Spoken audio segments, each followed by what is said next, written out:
ఒకటవ అధ్యాయం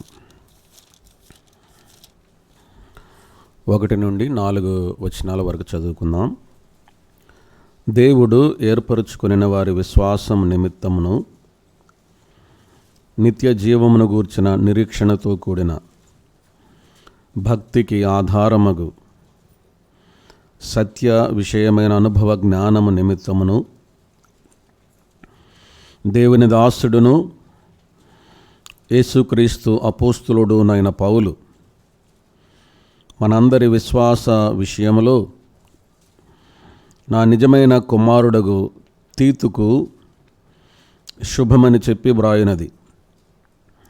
ఆ నిత్య జీవమును అబద్ధమాడనేరని దేవుడు అనాది కాలమందే వాగ్దానము చేసిన గాని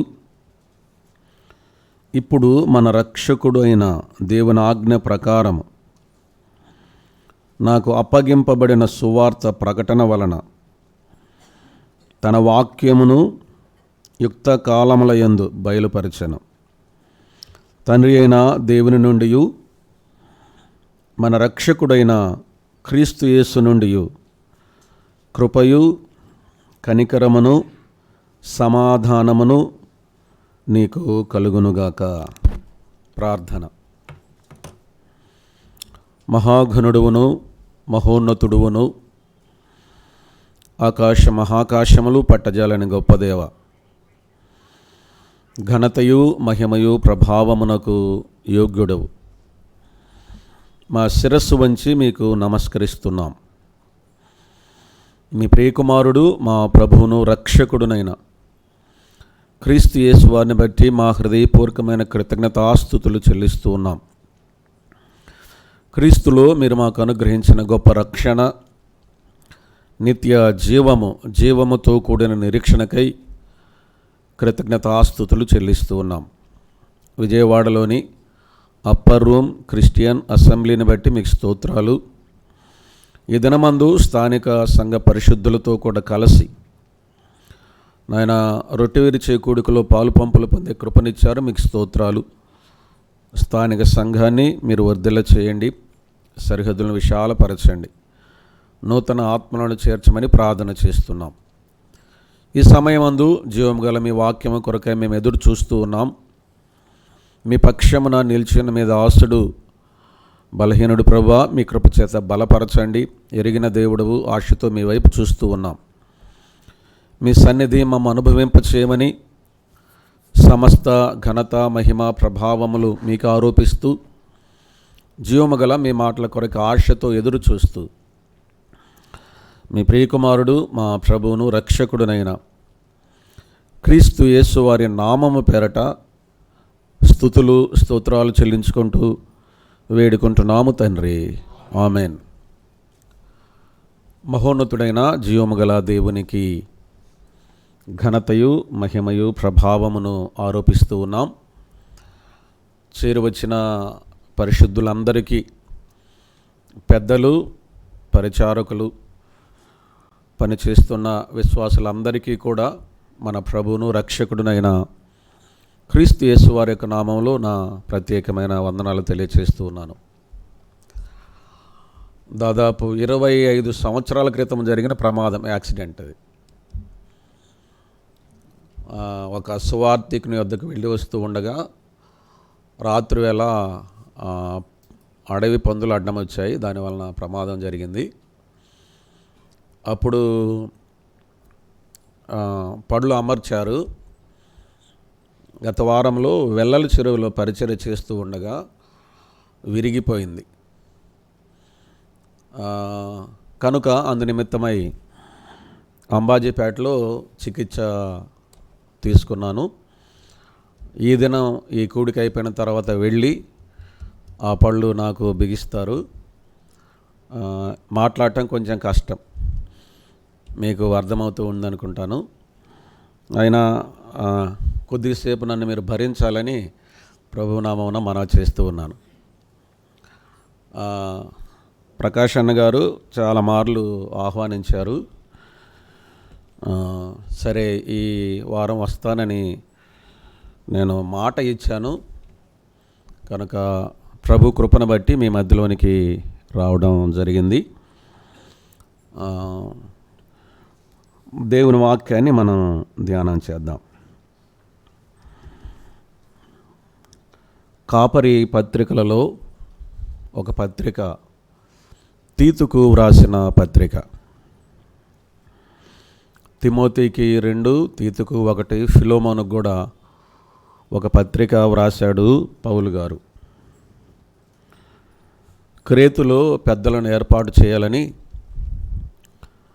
పెద్దలను గురించిన అర్హతలను పౌలు గారు మొదటిగా తీతుకు తెలియచేస్తూ ఆ బాధ్యతను అప్పగించినట్లుగా మనం చూస్తాం.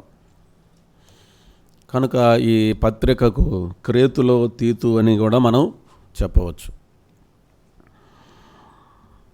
తీతుని గురించి 1-2 విషయాలు మనం ఆలోచన చేస్తే,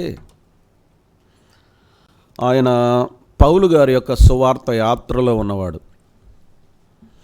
తిమోతి ఉన్నాడు, శీలా ఉన్నాడు, తీతు కూడా ఉన్నాడు. ఎక్కువగా తిమోతి పేరు ప్రస్తావించడం జరుగుతుంది, అలాగే శీల పేరు కూడా ప్రస్తావించారు, సైలస్. తీతు పేరు చాలా తక్కువగా ప్రస్తావించారు. కానీ అపోస్తుల కార్యముల గ్రంథాన్ని మనం గమనిస్తే లూకా గారు రాశారు, అక్కడ వారితో పాటు తీతు కూడా ఉన్నాడు పౌలు గారి యొక్క సువార్త యాత్రలో. తీతుకున్నటువంటి ఒక ప్రత్యేకమైన లక్షణం, కొరింథీయులకు వ్రాసిన 2వ పత్రిక 7వ అధ్యాయము 5, 6, 7 వచనాలు చదువుదాం. మేము మాసిదోనియకు వచ్చినప్పుడును మా శరీరం ఏమాత్రమున విశ్రాంతి పొందలేదు, ఎటుబోయినను మాకు శ్రమయే కలిగెను. వెలుపట పోరాటములు లోపట భయములు ఉండెను. ఆయనను దీనులను ఆదరించు దేవుడు తీతు రాక వలన మమ్మను ఆదరించెను. తీతు రాక వలన మాత్రమే కాకుండా అతడు మీ అత్యభిలాషను, మీ అంగలార్పును, నా విషయమై మీకు కలిగిన అత్యాసక్తిని మాకు తెలుపుచు తాను మీ విషయమై పొందిన ఆదరణ వలన కూడా మమ్మను ఆదరించెను.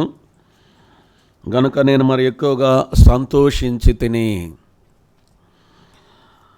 మనం చదువుకున్న ఈ వాక్య భాగంలో 6వ వచనములో 7వ వచనములో ఆదరణ అనే మాట 3 సార్లు మనం చూస్తాం. తీతును గుర్చినటువంటి సందర్భంలో ఆదరణ 3 మార్లు మనం చూస్తాం. 6వ వచనాన్ని చూడండి. ఆయనను దీనులను ఆదరించు దేవుడు తీతు రాక వలన మమ్మును ఆదరించెను. 1 తీతు రాక వలన మమ్మును ఆదరించెను. 2వదిగా 7వ వచనం మధ్యలో నేను చదువుదాం. తాను మీ విషయమై పొందిన ఆదరణ వలన కూడా. ఇక్కడ తీతు కూడా ఆదరించబడినట్లుగా మనం చూడగలుగుతూ ఉన్నాం. ఆ తరువాత మనం గమనిస్తే మమ్మును కూడా ఆదరించెను గనుక మరి ఎక్కువగా సంతోషించి తిని. 1 ఆయన రాక మాకు ఆదరణ, 2వది మీ వలన ఆదరణ పొందాడు, 3వది మిమ్మును బట్టి మమ్మును కూడా ఆదరించాడు. ఆదరణ పుత్రుడని ఒక ఆయనకి పేరుంది అపోస్తుల కార్యముల గ్రంథంలో. ఎవరికైనా గుర్తుందా? బర్నబా ఆదరణ పుత్రుడు. వాస్తవానికి ఆయన పేరు యోసేపు. అందరిని ఆదరిస్తూ ఉంటాడు కాబట్టి ఆయనకు ఆదరణ పుత్రుడని అర్థం ఇచ్చు బర్నబా అనే పేరు పెట్టారు. ఆయన గుణలక్షణాన్ని బట్టి ఆ పేరు పెట్టబడింది. కనుక బైబిల్ గ్రంథంలో పేరులు వారి జీవితాన్ని చూపిస్తూ ఉన్నాయి, సూచిస్తూ ఉన్నాయి. అయితే తీతు రాక వలన మాకు ఆదరణ అన్నాడు పౌలు గారు. పౌలు గారి యొక్క పరిస్థితి ఏమిటి? వారు ఎలా ఉన్నారు? 5వ వచనం చదువుతున్నాను. మేము మాసిదోనియకు వచ్చినప్పుడును మా శరీరం ఏమాత్రమును విశ్రాంతి పొందలేదు, ఎటుపోయినను మాకు శ్రమయే కలిగిన. వెలుపట పోరాటములు లోపట భయములో ఉండెను. ఈ పరిస్థితుల్లో మమ్మల్ని ఆదరించింది తీతు రాక. ఇక్కడ ఒక సత్యాన్ని మనం గమనిస్తే, తీతు ఉనికి, ఆ స్థలంలో తీతు ఉన్నాడనే ఉనికి ఆదరణతో కూడినది అని మనం ఆలోచన చేస్తూ ఉన్నాం. మీకు అర్థం కావటానికి ఒక ఉదాహరణ చెప్తాను. నాకు కోవిడ్ వచ్చిన తర్వాత సైడ్ ఎఫెక్ట్ అంటారు, దానివల్ల విపరీతమైనటువంటి తలనొప్పి తీవ్రంగా వచ్చింది, తగ్గదు.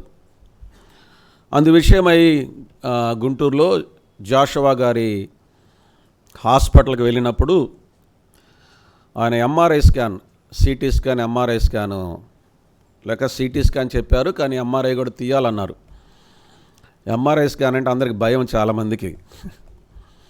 ఒక సొరంగంలోనికి పంపించినట్టు పంపిస్తారు, రకరకాలైన శబ్దాలు వస్తూ ఉంటాయి, ఎంతసేపు ఉంచుతారో కూడా తెలియదు, భయం.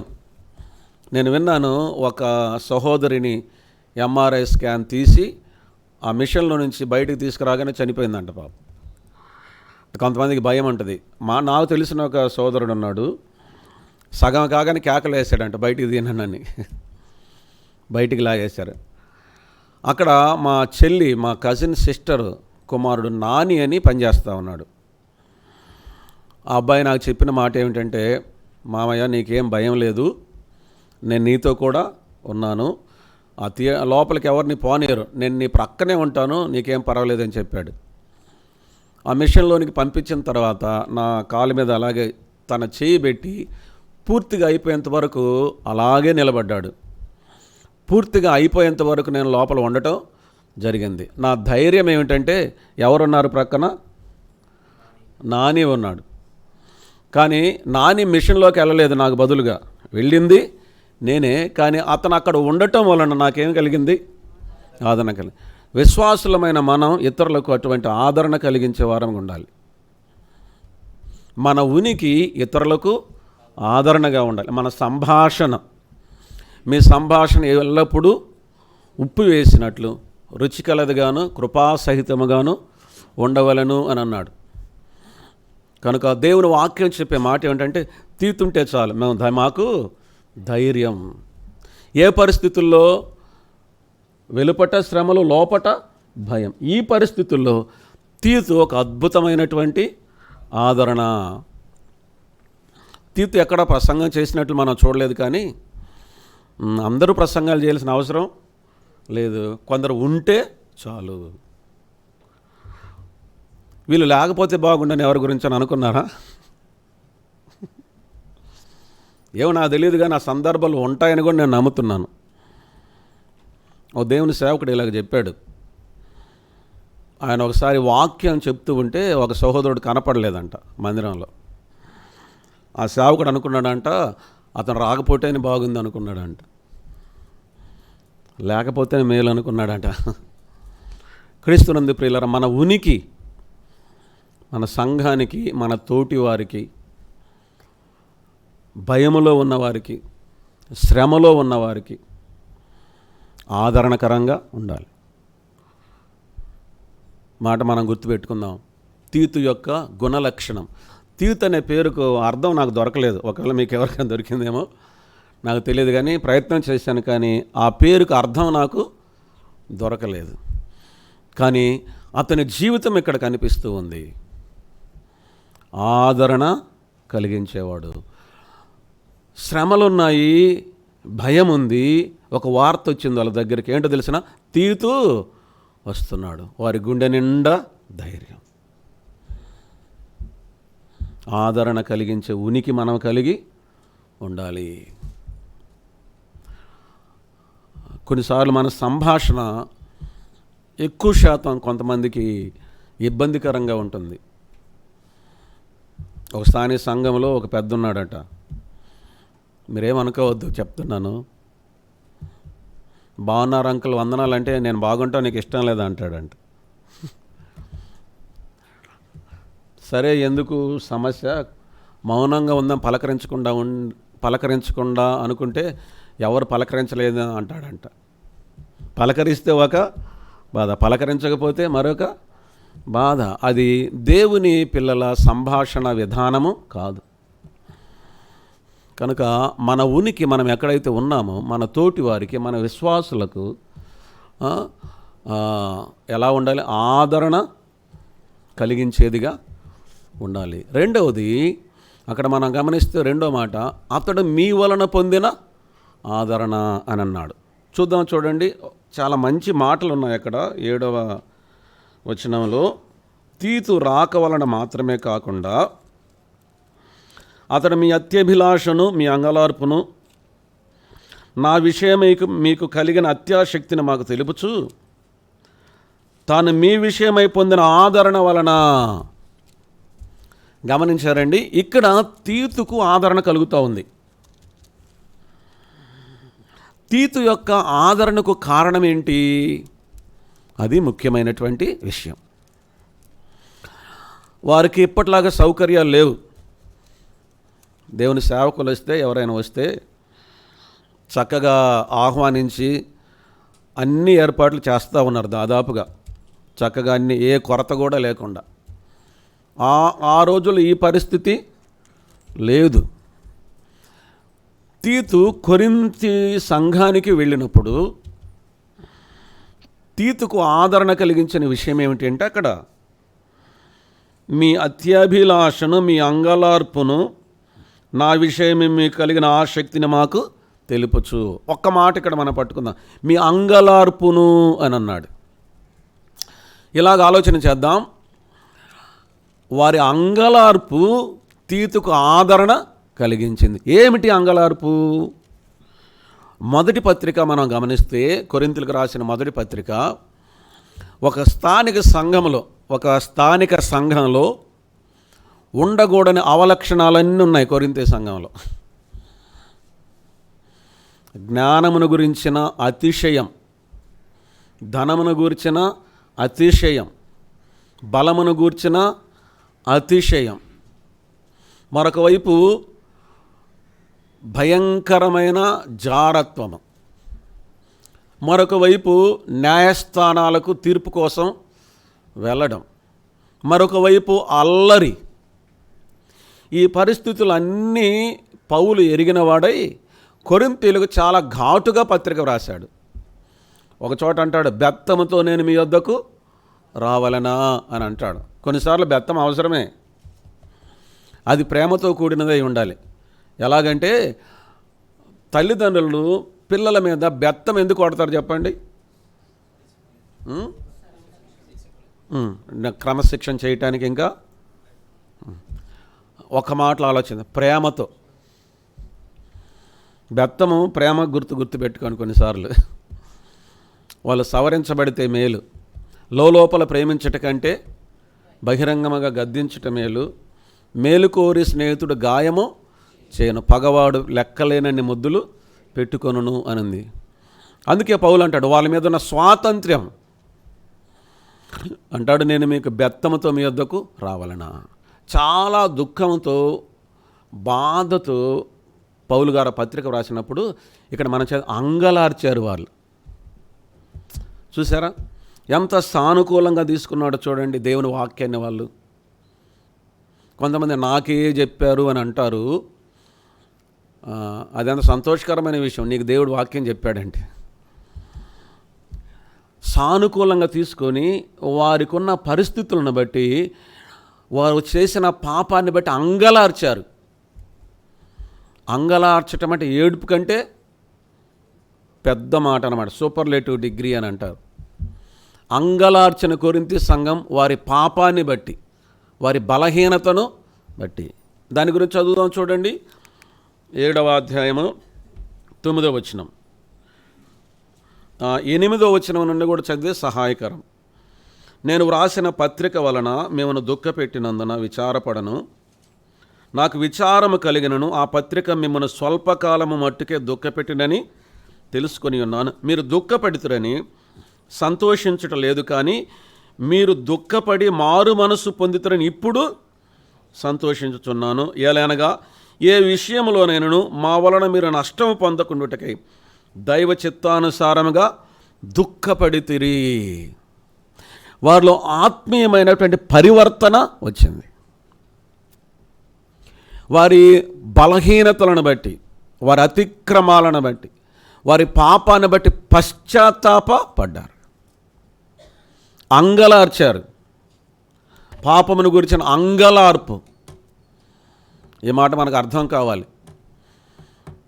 పొరపాటు జరిగినప్పుడు దైవ సన్నిధానంలో అంగలార్చి అతిక్రమంలో దాచిపెట్టువాడు వర్ధనుడు, వాటిని ఒప్పుకొని విడిచిపెట్టువాడు కనికరము పొందును. అంటే ఇక్కడ తీతుకు కలిగిన ఆదరణ ఏమిటంటే, వారు ఆత్మీయమైనటువంటి మార్పు తీతుకు ఆదరణ కలిగించింది. వాళ్ళు ఎలా రిసీవ్ చేసుకున్నారు, లేకపోతే ఏమేమి సౌకర్యాలు ఏర్పాటు చేశారు, ఎలా సాగనంపారు, అది కాదు తీతును ఆదరించింది.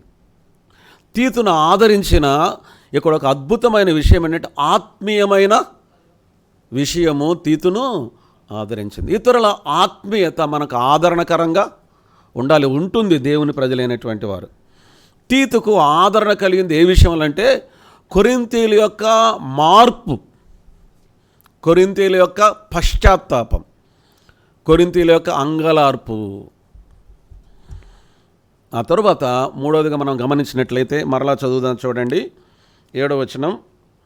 తాను మీ విషయమై పొందిన ఆదరణ వలన కూడా మమ్మును ఆదరించను గనుక నేను మరి ఎక్కువగా సంతోషించింది. అక్కడికి వెళ్ళి పంచుకుంటా ఉన్నాడు తీతు. ఏం పంచుకుంటున్నాడు? అన్న, ఇదిగో పలాని వ్యక్తి పలాని పాపంలో ఉన్నాడు, ఇప్పుడు పశ్చాత్తాపడి మానుకున్నాడు. పలాని వాళ్ళు కోర్టుకు వెళ్ళారు, విరమించుకున్నారు. పలాని వాళ్ళు గర్వపడుతున్నారు, దీనులయ్యారు. పలాని వ్యక్తి కృపావరముల గురించి అతిశయపడేవాడు, ఇప్పుడు దీనత్వంతో అభ్యాసం చేస్తున్నాడు. ఆత్మీయమైన సంగతులు చేత పౌలును కూడా ఆదరిస్తూ ఉన్నాడు. అందుకే అంటాడు పౌలు గారు, మీ విషయమై నేను ఎక్కువగా సంతోషించి తిని అని అన్నాడు. సహజంగా మనం ఏం పంచుకుంటాం చెప్పండి?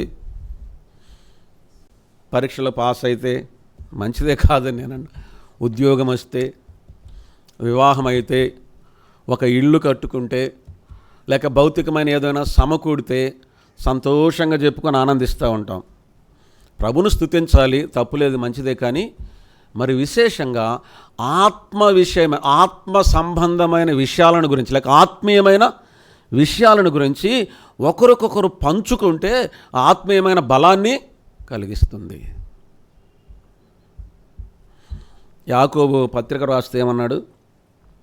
మీ పాపములను ఒకరితో ఒకడు ఒప్పుకొనుడి అని అన్నాడు. ఒప్పుకొని మోకరించి ప్రార్థన చేస్తే అక్కడ అద్భుతమైన దైవ సన్నిధి ప్రసన్నతను అనుభవించగలము. కనుక ఇక్కడ భౌతికమైన ఏవి కూడా ప్రస్తావించాలి పౌలు గారు. ఒకటి, తీతు రాక మాకు ఆదరణ. రెండవది, మీ మార్పు తీతుకు ఆదరణ. మూడవది, మీ పశ్చాత్తాపం నాకు ఆదరణ. అది తీతు యొక్క గుణలక్షణం, తీతు యొక్క జీవితంలో మనం గమనించవలసిన గుణలక్షణం. ఇప్పుడు తీతుకు రాసిన పత్రికలోనికి మనం వెళ్దాం. మరొక విషయం ఏమిటి అంటే,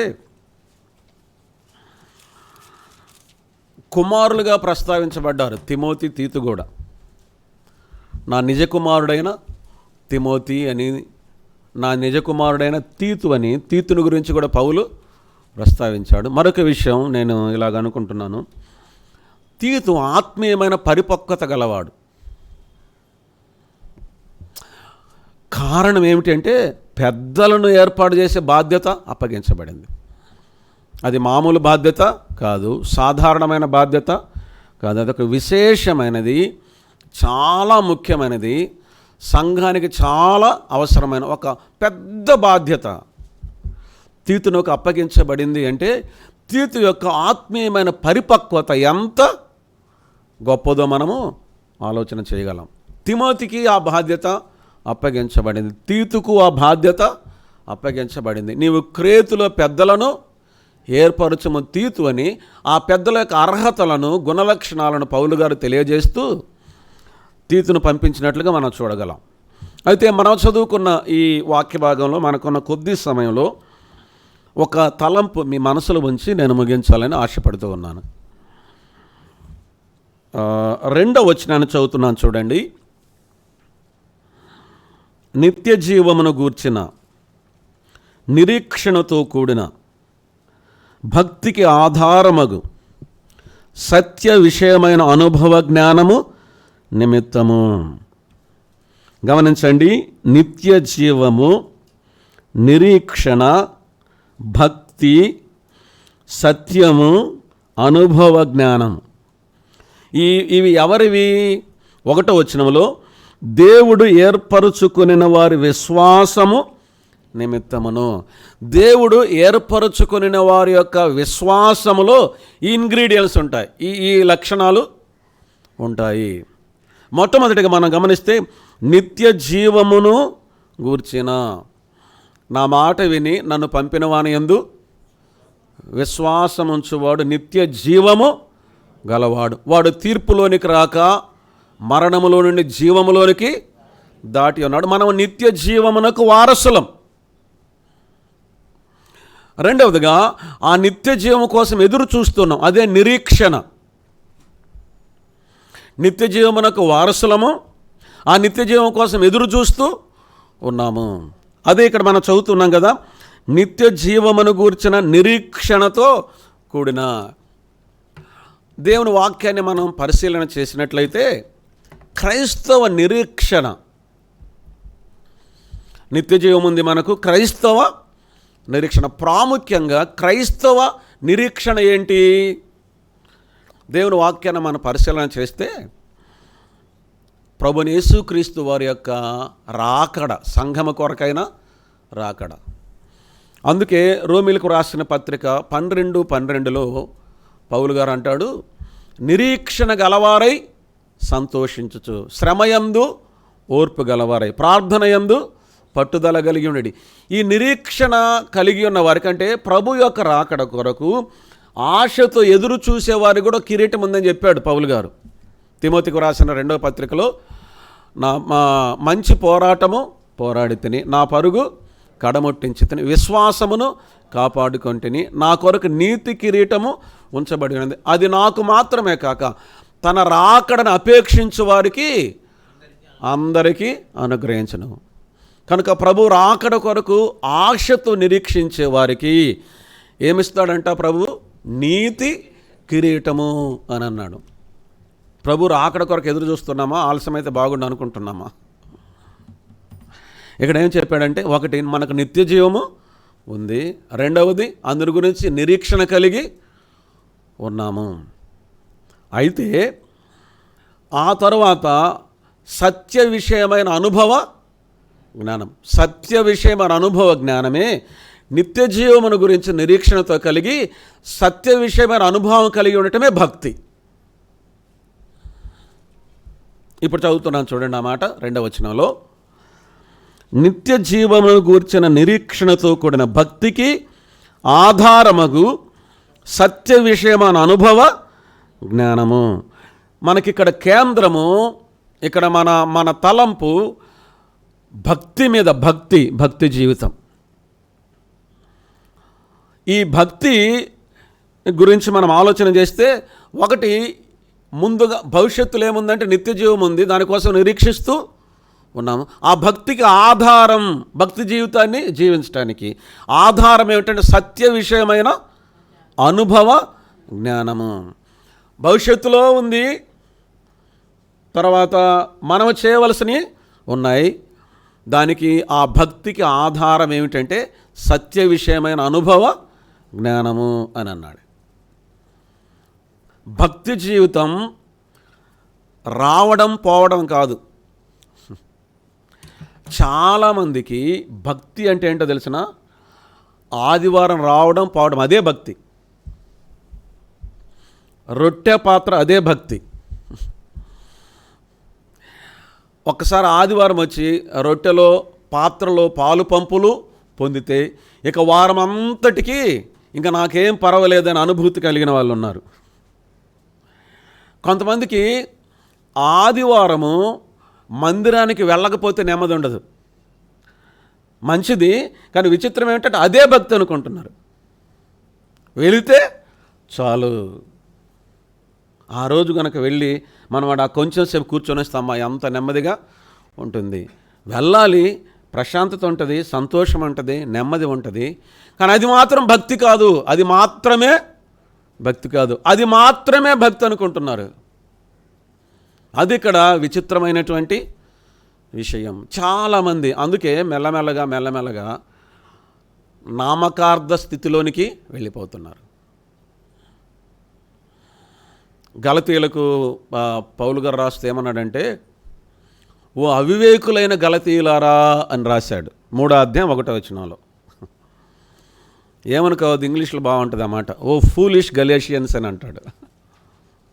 ఏంటి వారి అవివేకం ఏంటి? అక్కడే తర్వాత చెప్పాడు, ఆత్మానుసారముగా ఆరంభించి శరీరానుసారముగా పరిపూర్ణులగుదురా అని అన్నాడు. అందుకే ఓ అవివేకులైన గలతీయులారని. వారి అవివేకం ఏంటంటే ప్రారంభం ఆత్మీయంగా ఉంది, రాను రాను పరిపూర్ణత ఎందులో సాధిస్తున్నారు? శరీరములో సాధిస్తున్నారు. అందుకే అంటాడు, ఓ అవివేకులైన గలతీయులారా, ఆత్మానుసారంగా ఆరంభించి శరీరానుసారంగా పరిపూర్ణులవుదరా అని అంటూ ఉన్నాడు. గమనించండి, కేవలం బైబిల్ చదవటం, కేవలం ప్రార్థన చేయటం, కేవలం రొట్టె విరవటం మాత్రమే భక్తి కాదు. అది మనకు అర్థం కావాలి. ఒక 2 విషయాలు నేను మీ ఎదుట ఉంచాలనుకుంటున్నాను. భక్తికి ఆధారం ఏమిటి అంటే సత్య విషయమైన అనుభవ జ్ఞానం. ఈ సత్యాన్ని 2 మాటల్లో నేను చెప్పాలనుకుంటున్నాను. బహుశా మీకు తెలిస్తే ఎక్కువగా ధ్యానం చేయండి. ఒకటి సువార్త సత్యము, రెండవది సుబోధ సత్యము. సువార్త సత్యం అని ఎందుకంటున్నానంటే భిన్నమైన సువార్త ప్రవేశించింది గలతీయులకు రాసిన పత్రికలో. అందుకే ఏమంటాడు, సువార్తకు ఏది కలపటానికి తీసివేయటానికి వీలు లేదు. ఆ సువార్తను నేను మీకు ఇచ్చాను, దానివలన మీరు రక్షింపబడుతారు అంటాడు పౌలు గారు కొరింథీయులకు పత్రిక రాస్తూ 1వ పత్రిక 15వ అధ్యాయం 3-4 వచనాల్లో. ఏలయనగా లేఖనముల ప్రకారము క్రీస్తు మన పాపముల నిమిత్తము మృతి పొందెను, సమాధి చేయబడిన, లేఖనముల ప్రకారం 3వ దినమున లేప, ఈ సువార్త వలన మీరు రక్షింపబడితిరి అని అన్నాడు. అందులో నీతి క్రియలకు, అందులో స్వంత క్రియలకు, అందులో సాంప్రదాయాలకు, ఆచారాలకు, మన క్రియలకు సంబంధమే లేదు. సువార్త సత్యం మనకు అర్థం కాకపోతే సువార్తలో ప్రభావం ఉండదు. సువార్త స్వస్థత కలిపి చెరిపేడి సువార్త. సువార్త స్వస్థత అనే పదం బైబిల్ గ్రంథంలో ఎక్కడ మనం చూడలేం. కేవలం ప్రభువైన యేసుక్రీస్తు వారి యొక్క శిలువ, సమాధి, పునరుద్ధానం, మరణం, సమాధి, పునరుద్ధానం, అది సహితం లేఖనముల ప్రకారం ముందుగా ప్రవచించబడినట్లుగా, ప్రకటించబడినట్లుగా, అది మాత్రమే సువార్త. ఆ సువార్త ద్వారా ఒక వ్యక్తి రక్షింపబడతాడు. సువార్త ఎవరికి అవసరం?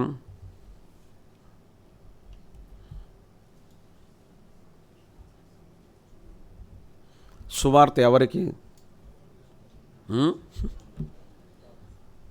మనకు అవసరం లేదా? రక్షింపబడిన వారికి. కొరింథీ మొదటి పత్రిక 1:18 ఇలాగుంది, సిలువను గూర్చిన వార్త నశించుచున్న వారికి వెరితనము, రక్షింపబడుచున్న మనకు దేవుని శక్తి.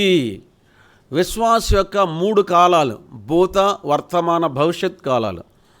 రక్షింపబడి ఉన్నాము, రక్షింపబడుచున్న, రక్షింపబడుదుము. నీతిమంతులుగా తీర్చబడటం, పరిశుద్ధపరచబడటం, మహిమపరచబడటం. Justification, sanctification, glorification. పాపపు శిక్ష నుండి రక్షింపబడి ఉన్నాము, పాపపు శక్తి నుండి రక్షింపబడుచు ఉన్నాము, పాపపు సన్నిధి నుండి రక్షింపబడదాము పూర్తిగా. ఇప్పుడు వర్తమాన కాలం, ప్రస్తుత కాలాన్ని గురించి పౌలు గారు అంటున్నాడు, సిలువను గూర్చిన వార్త నశించుచున్న వారికి వెరితనం, రక్షింపబడుచున్న మనకు దేవుని శక్తి అని అన్నాడు. రక్షింపబడుచున్న మనకు.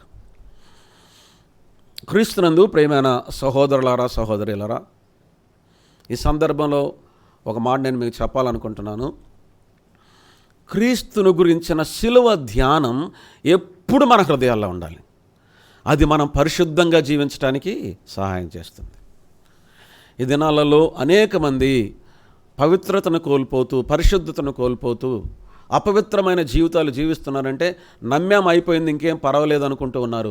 సిలువను గూర్చిన ధ్యానం లేదు. మనం పరిశుద్ధంగా జీవించాలి అంటే సిలువను గూర్చిన వార్త రక్షింపబడుచున్న మనకు దేవుని శక్తి. సిలువ ధ్యానం మన జీవితాల్లో పరిశుద్ధతను కలిగిస్తుంది. ఆయన సిలువ రక్తం మనలను కడుగుతూ ఉంటుంది, పవిత్రపరుస్తూ ఉంటుంది. పాపం విషయమై శోధింపబడినప్పుడు మన పక్షాన ప్రభువు పొందిన శ్రమ మన మనసులో ఉంటే ఆ పాపం చేయగలమా?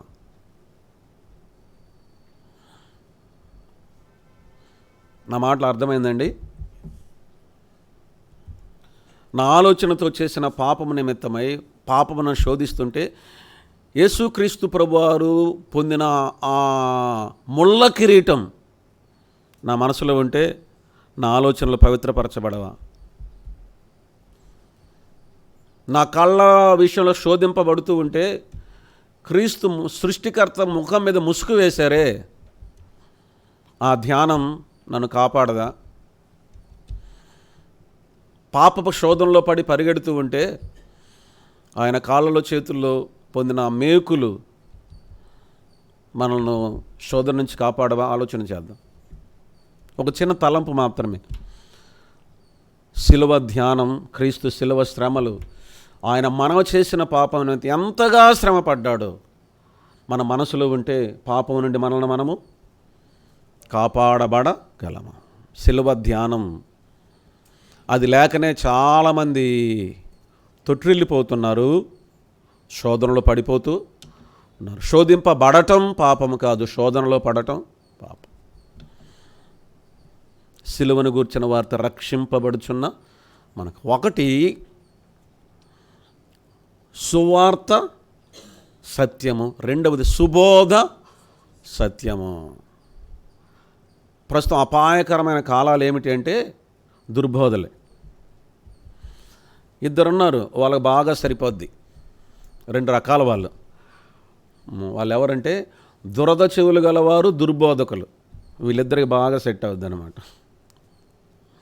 దురద చెవులు గలవారికి ఎవరు కావాలి?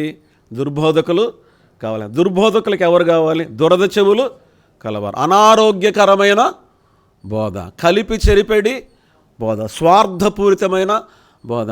ఒక మాట నేను చెప్పాలనుకుంటున్నాను, ప్రజలను తమ వైపు తిప్పుకొనే బోధ. అపోస్తుల కార్యముల గ్రంథంలో రెండు మాటలు ఎప్పుడు కూడా జ్ఞాపకానికి వస్తూ ఉంటాయి. అపోస్తులు పరిచర్య చేసినప్పుడు రెండు మాటలు, వారు దేవునిని మహిమపరిచిన ఒక మాట, అనేకులు ప్రభు తట్టు తిరిగిరి ఒక మాట. అదే ఫలభరితమైన పరిచర్య. దేవునిని మహిమపరిచర్య, ప్రభు తట్టు. కొన్నిసార్లు భయం వేస్తుందండి. మన పరిచర్య ప్రజలను ప్రభు వైపు తిప్పుతుందా, మన వైపు తిరుగుతున్నారు? భయం కలుగుద్ది. ప్రభువా, ఈ సేవ కాలిపోతుందేమో.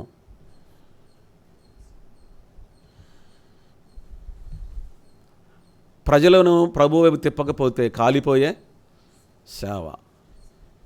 ఎక్కువ శాతం ప్రజలను తమ వైపు తిప్పుకోవడానికి ప్రయత్నం చేస్తూ ఉన్నారు.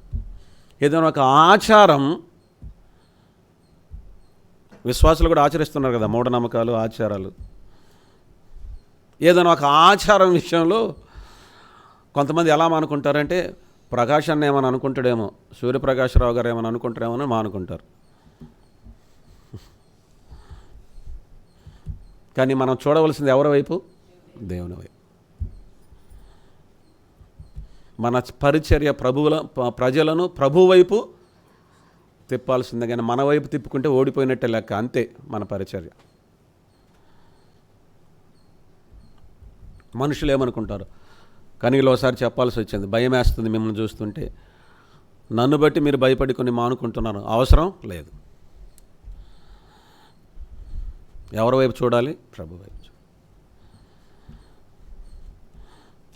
ఈ పరిచర్య సుబోధ ప్రజలను దేవుని వైపు తిప్పుతుంది. కలిపి చెరిపెడి బోధ ప్రజలను మన వైపు తిప్పుతుంది. అకస్మాత్తుగా ఒక కార్యక్రమం ఏర్పాటు చేస్తారు ప్రజలందరినీ తమ వైపు తిప్పుకోవడానికి. వాక్యములు లేని కార్యక్రమాలు అవసరమే లేదు. అకస్మాత్తుగా ఒక సంచలనాత్మకమైన ఒక ప్రోగ్రామును, ఒక కార్యక్రమాన్ని ప్రకటన చేస్తారు. కారణం ఏంటి? ప్రజల దృష్టిని తమ వైపు మళ్లించుకోవటానికి. కాలిపోతుంది. సువార్త సత్యము, సుబోధ సత్యము ఒక వ్యక్తిని ప్రభువులో స్థిరపరుస్తుంది. ఆ వ్యక్తి ద్వారా ఆ వ్యక్తి జీవితంలో ప్రభువు మహిమ పొందుతాడు. అంతిమంగా ఇప్పుడు ఒక విషయాన్ని నేను మీకు చెప్పి ముగిస్తాను. ఇది మన అనుభవంలోనికి రావాలి, మన ఆలోచనలోనికి మాత్రము కాదు, మన శిరస్సులోనికి, తలలోనికి మాత్రము కాదు, ఇది మన అనుభవంలోనికి రావాలంటే ఇది మన జీవితం కావాలి. కేవలం మాటలు, ఇది మన జీవితం కావాలి. అనుభవ జ్ఞానము అని అన్నాడు, విన్నారా మాట? అనుభవ జ్ఞానం. వినండి, తెలివి జ్ఞానం 2 మాటలు ఉంటాయి బైబిల్ గ్రంథంలో. తెలివి తెలుసుకోవటం, జ్ఞానం అనుసరించి జీవించటం. ఏదైతే నువ్వు తెలుసుకున్నావో ఆ జీవితాన్ని జీవించటమే జ్ఞానం. హెడ్ నాలెడ్జ్ సరిపోదు, అనుభవంలోనికి రావాలి. అనుభవంలోనికి రావాలంటే ఒకే ఒక మాట, సువార్తకు మూలం ఆధారం, సుబోధకు మూలం ఆధారం ప్రభువైన యేసుక్రీస్తు వారే. సువార్త అంటే ఏంటి? ఒక మాటలో చెప్పండి, యేసుక్రీస్తు ప్రభువారే. సుబోధ అంటే ఒక మాట చెప్పండి, వాక్యం ఎవరు? యేసు ప్రభువారే. ఒకటి, ఆయన సువార్త ద్వారా మనలోనికి రాగా సుబోధ ద్వారా మనలను నడిపించాలి. ఆయన జీవితం మన అనుభవ జ్ఞానం కావాలి. ఒక మాట చెప్పాలనుకుంటున్నాను, భక్తి ఒక వ్యక్తి, ఆయనే ప్రభు అయిన యేసుక్రీస్తు వారు. కొరింథీయులకు రాసిన మొదటి పత్రిక 1వ అధ్యాయం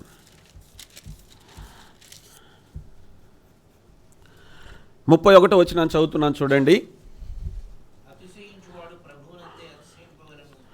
అతిశయించువాడు ప్రభువునందే అతిశయింపవలను అని వ్రాయబడినది నెరవేరినట్లు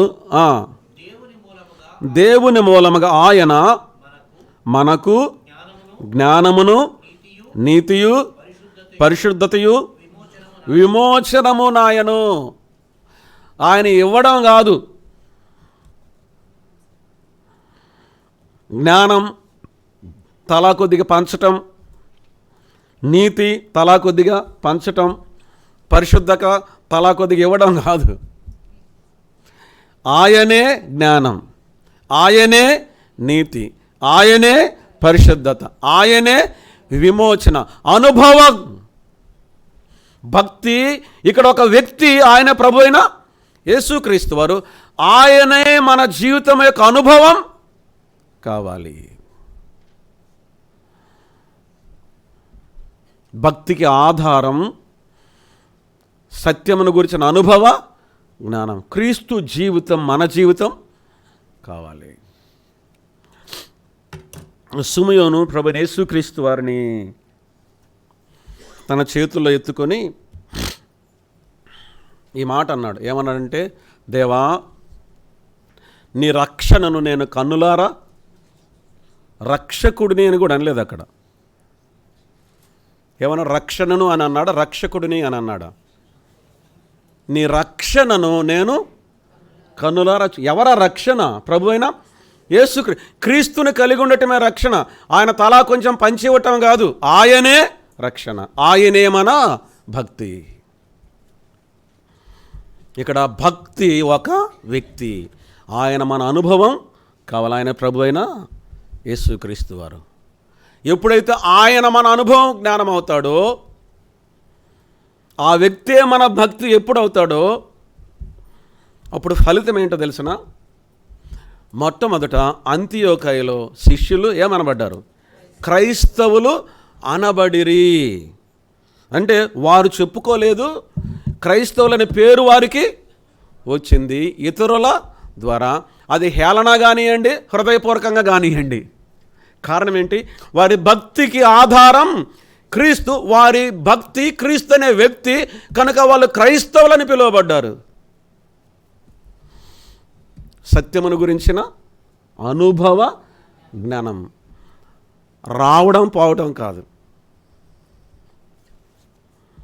ఆలోచన చేద్దాం, పరిశీలన చేద్దాం. నిత్య జీవమును గూర్చిన నిరీక్షణకు ఆధారము, నిరీక్షణతో కూడిన భక్తికి ఆధారమగు సత్య విషయమైన అనుభవ. మన భక్తికి మూలం, లంగరు, ఆధారం ప్రభు అయిన యేసుక్రీస్తు. ఆయనే మన భక్తి, ఆయన జీవితం మన జీవితం. అందుకంటాడు కదా రోమిలకు రాసిన పత్రిక 8వ అధ్యాయంలో, తన కుమారునితో సారూప్యము కలవారొకటికి ముందుగా ఆయన సారూప్యములోనికి దినదినం మలచబడి రూపాంతరం చెందటం భక్తి. కనుక మనం ఒక వ్యక్తిలోనికి రూపాంతరం చెందుతున్నాం, అదే భక్తి జీవితం. ప్రభు ఈ మాటలు మన కొరకు దీవించి ఆశీర్వదించునుగాక. ఆమేన్.